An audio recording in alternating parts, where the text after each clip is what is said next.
Salut à tous, les personnages de Félix et Gotrek viennent de profiter d'une mise à jour qui pourrait bien changer notre façon de jouer avec eux. Mais avant de les présenter en détail, voici déjà comment nous devons maintenant les débloquer en jeu. Tout d'abord, nous recevons ce message lorsque notre seigneur atteint le niveau 15, qui nous propose donc une mission sous forme de bataille à laquelle nous devons prendre part afin d'aider Félix et Gotrek. Fini donc le moment où il fallait les rejoindre sur la carte pour les recruter. Cette bataille nous confronte à plusieurs difficultés. La première est de garder en vie les personnages placés au devant de nos unités, puis une fois dans la zone prise, nous devons éliminer les héros de Slaanesh afin de remporter la victoire. Je vous laisse ici profiter de la bataille. Vous remarquerez que Karl Franz détient la couronne de Némésis, ce qui peut vous donner une idée de ce que ça donne sur le champ de bataille.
Une fois la bataille terminée, nous retrouvons donc Félix et Gotrek à côté de notre personnage, et ce que nous voyons c'est qu'il s'agit de héros à intégrer dans notre armée. Fini donc aussi Gotrek comme seigneur d'armée qui auparavant disparaissait au bout de quelques tours, et j'avoue que c'est plutôt une bonne nouvelle pour ma part. Passons maintenant à ce que ça donne plus en détail pour Gotrek. Ici pour la ligne Coup Fatal qui est une capacité passive, elle se déverrouillera automatiquement au fur et à mesure comme une monture finalement pour atteindre des dégâts des armes de base de plus 50% avec des dégâts des armes de perforant plus 50%, une résistance physique de 15% et une attaque de mêlée de plus 10. Les effets seront constants mais tout ça s'activera si le personnage arrive à 25% des points de vie. Ensuite, comme vous pouvez voir, toutes les capacités se déverrouilleront automatiquement. Toutes. Il n'y a aucune capacité qui est donc bloquée. Chaque point de compétence de cette ligne-là a une spécialité suivant l'ennemi que vous pouvez avoir en face de vous. Donc vampire, elfe, peau verte, homme-bête, démon ou Skaven. Pour le tour de Skaven, vous aurez une chance d'embuscade supplémentaire avec du commandement en plus en interception souterraine avec les capacités glissant.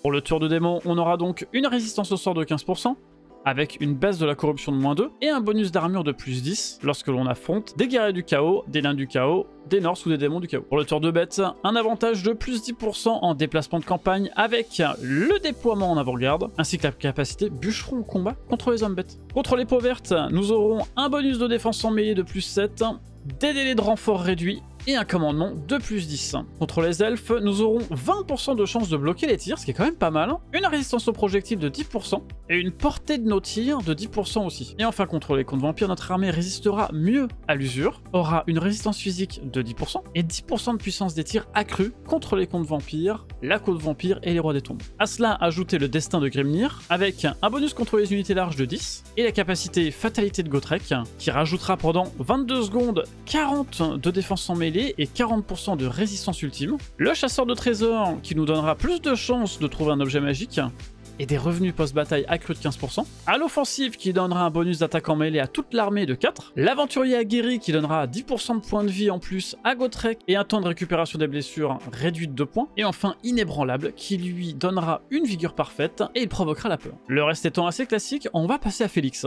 Même chose pour Félix, vous voyez que toutes les compétences sont déverrouillables, qu'il a l'avantage de reconstituer les troupes, qu'il peut avoir la compétence tueur de dragon, qui rajoute 50 points de dégâts des armes perforantes, avec une résistance au feu de 25, l'homme fringant, qui lui donnera un bonus de charge de plus 5, avec une capacité passive évasion, qui rajoute de la défense en mêlée et de la vitesse, avec le déploiement en avant-garde. Au niveau 15, on aura droit à l'épéiste prodigieux, qui lui donnera un bonus d'attaque de mêlée et de défense en mêlée. Sur cette ligne-là, nous avons le coup de main, qui est en fait une capacité qui va affecter les alliés à portée, seigneurs ou héros, qui leur donnera un bonus d'attaque en mêlée de 40, plus une résistance aux dégâts de 40%. Puis le compteur létal, qui donnera un bonus en croissance de 10 points, mais ça permet aussi à Félix d'avoir les attaques enchantées, qui donnent un malus d'attaque en mêlée de -8 à nos ennemis. La compétence pour Kristen qui donne un bonus de puissance des armes de 15% avec un bonus contre l'infanterie de 10. Le beau parleur qui va immuniser aux pénalités diplomatiques pour intrusion, ce qui est très intéressant, avec des relations diplomatiques de plus 20 avec les hommes et les nains. La sentinelle glorifiée qui va donc augmenter les chances de succès de nos héros, l'autodéfense de nos héros aussi, et les capacités passives gardiens, qui va augmenter la résistance physique des seigneurs et des héros à proximité. La capacité jusqu'à la fin qui va venir remplacer le sermon du sang, qui finalement donne de la régénération aux seigneurs et héros à proximité, mais qui rend Félix en plus indémoralisable. Et pour terminer, nous avons la capacité Caragule, activable sur le champ de bataille toutes les 2 minutes, qui donnera des attaques enflammées avec un bonus d'attaque en mêlée de plus 40 et un bonus contre l'infanterie de plus 32. Quelques informations pour terminer, Félix et Gotrek sont donc bien sûr recrutables dans les mêmes factions qu'avant la mise à jour, et ils deviennent de fait 2 des meilleurs héros du jeu. Gotrek étant beaucoup plus spécialisé dans les bonus aux armées, et une fois qu'on fait le cumul de tous les bonus, c'est assez considérable, et Félix est un héros de complément qui fait office de garde du corps, ce qui rend le duo dans leur forme actuellement incontournable sur le jeu. Alors bonne bataille à vous et à très bientôt.